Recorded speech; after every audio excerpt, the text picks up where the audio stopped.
அவர் தோன்றி இப்படியாக இறைவாக்குரைக்கின்றார். அண்ணா, நீர் வியத்தக்க முறையில் கருவுற்று ஒரு மகளை பெற்றெடுப்பி பிறப்பு நிலை பாவத்திலிருந்து விடுதலை பெற்று அவர் வியத்தக்க முறையில் அவர் பிறந்தார்.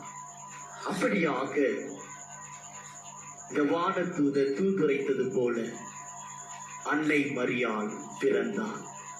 அவருடைய பெற்றோர்கள் அவருக்கு மரியா, எபிரேயத்தில் மிரியும் என்று பெயரிட்டார்கள்.